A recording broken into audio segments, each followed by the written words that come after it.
Hi, good afternoon. I had my mom write out what she thought I should share about my speech and hearing impairment, but Instagram thinks the caption's too long, so I'm going to read it, and hopefully I don't stumble over the words too much, but feel free to stop watching it anytime.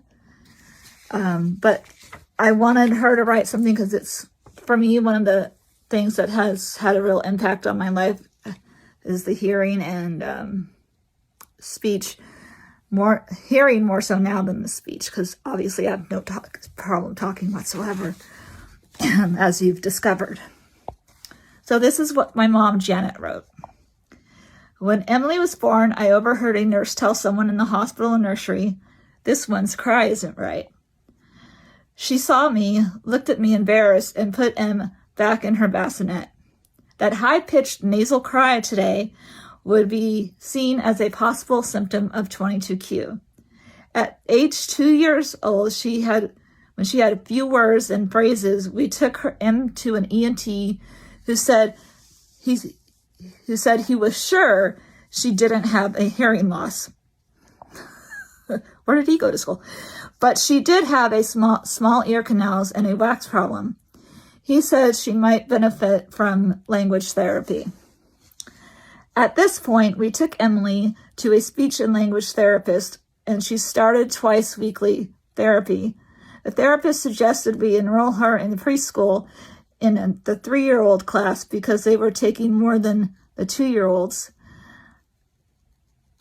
I guess class size-wise, and have her tested at the University of Tennessee Child Development Center. We did both. At the University of Tennessee Child Development Center, they diagnosed with speech delay. Then they referred us to Old Miss Hearing Center, which had a program for kids. They determined she had a hearing loss, but sent us to Hattiesburg to the University of Southern Mississippi for a brainstem hearing test. That sounds very sci-fi. They first told us they were sure she could hear after a brief exam. Where do these people go to school? Sorry. But as soon as the brainstem test was performed, they told us Emily had a 60 decibel loss considered moderately severe in one ear and 30 decibel loss considered mild in the other. That's more like it. Complicating this were the narrow ear canals and excessive wax that is part of 22q, which made the losses worse than anytime she was congested and had wax buildup. At this point, we were referred to another ear doctor in Memphis, and it became evident at school, therapy, and at home that she could read lips fairly well. She would pull on my face and say, "Listen, Mama, I'm talking to you." That made it pretty clear she thought we had to be looking at her to hear her, and we understood it was important to always face her when we talked to her. Months later, after wax removal every 2 months, and tubes were placed in her ears and forced out within a week because of her earwax, the ear doctor decided to do an exploratory surgery but wanted us to wait until her heart surgery to repair atrial septal defect. We continued with regular wax removal, and finally, when a pediatric surgeon was found at LeBaron Children's Hospital in Memphis, and her surgery was successful, they completed the ear surgery. They could schedule the ear surgery. The ENT surgeon found the bones in her middle ears were immobilized because of their shape. He reshaped the bones and said they were moving. Within a couple of months, it became clear that the scar tissue was formed over the bones and they were again immobilized. At that point, we were back to Ole Miss and bought some good hearing aids. Emily was 4.5 then. It had taken 2.5 years to find some kind of solution. Emily loved her hearing aids. The first time she put them on, she started laughing and said, "I can hear myself laugh." That love affair continued until junior high, because junior high kids are evil. When she decided the benefit of them was outweighed by the embarrassment of looking different than her peers. By high school, she would no longer agree to wear them.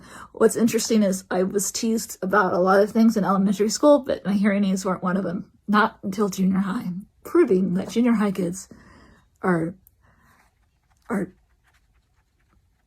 not. Anyway, moving on. Language therapy continued through 6th grade. We had to fight to get it during her kindergarten year when we lived in Whittier, but the following year we moved here to Stockton, and our school district increased the amount of time. By 2nd grade, they had started a speech and language program they called the Girls Club, and they worked with the primary girls and as a group at teaching them cooking skills, generalized skills, and taking them to activities like plays, festivals, and building language all the while. Hearing remains an issue for Emily as an adult. True story. Without aids, she rarely wears, also a true story. Emily has to be facing someone to catch everything they are saying, particularly in noisy environments like restaurants and stuff. She still has wax problems and has to have her ears de-waxed every 3 months. So that's what my mom wrote, and it's almost 7 minutes, so now we know with the little commentary from me, because that's just how I am. And so I will have another post, or if I can see if I can add photos to this as a reel. We'll see. I want to show photos of me performing in choir, and I was in drama, even in kindergarten. There's a photo of me in kindergarten in the play. And then right before the pandemic, I started giving speeches, giving talks about my life. And I hope to do that again, because as you can tell, I have no trouble talking to strangers. Thank you for watching. And yeah, that's a huge part of 22Q for me, and continues to this day to be a pain in the ass. But I still love music, and I still go to concerts and plays, and so I still live my life.